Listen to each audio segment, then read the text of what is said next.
Hi guys, so it's already 4 p.m. in the afternoon and look at the weather. Heavy rain and big flood guys, as you can see. So I've been worried to that area there because it's so close now to our house.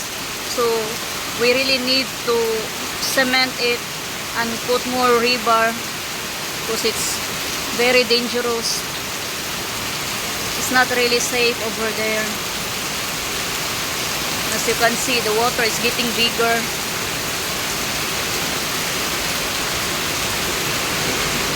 And let's check here to the other side.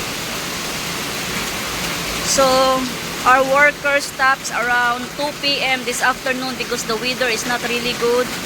So as you can see, they not finish this side here. They just put some primer on that side. And it's good thing that it's already dry because if it's not dry, it will wash out.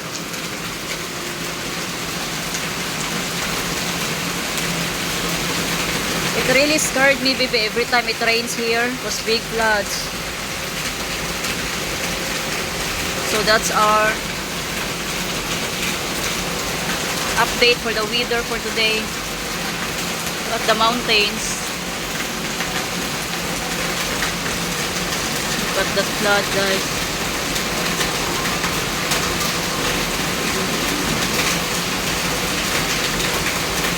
So scary, baby.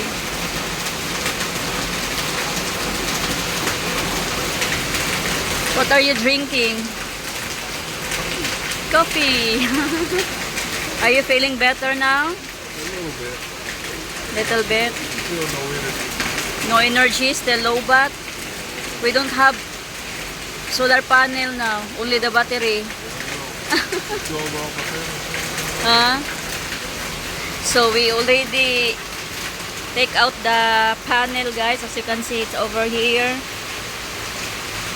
So it's 6 here in this side. 6 panel. And to the other side, here, have more. 4 here. And this one, we're gonna sell it because this is damaged but still function. So we already have a buyer. We sold it in a very affordable price because it's have damage on it but still working. And this one also, we're gonna sell this one. This is the smallest panel that we got. Yeah, this is the first panel that we bought. It's a 9-year-old. Wow. So we're gonna sell this one. We already had a buyer on this also. We just sell it very cheap so that they can afford. So I'm glad that they already take out the panel today, and we're gonna wash it maybe by tomorrow if the weather is good, right? They're gonna finish working tomorrow if the weather is good, because they can't work like this because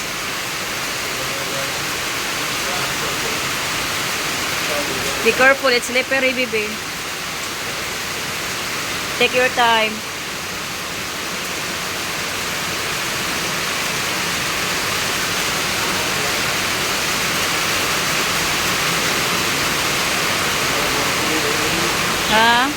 Look at our chicks. Hi there.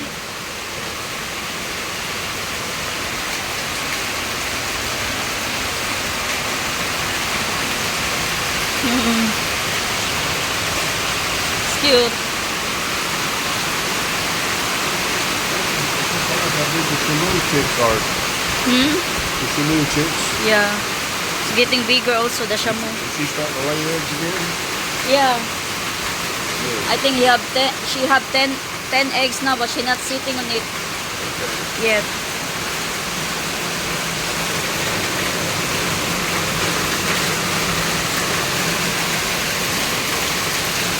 So guys, we're gonna do more update again tomorrow. So thank you so much again for watching.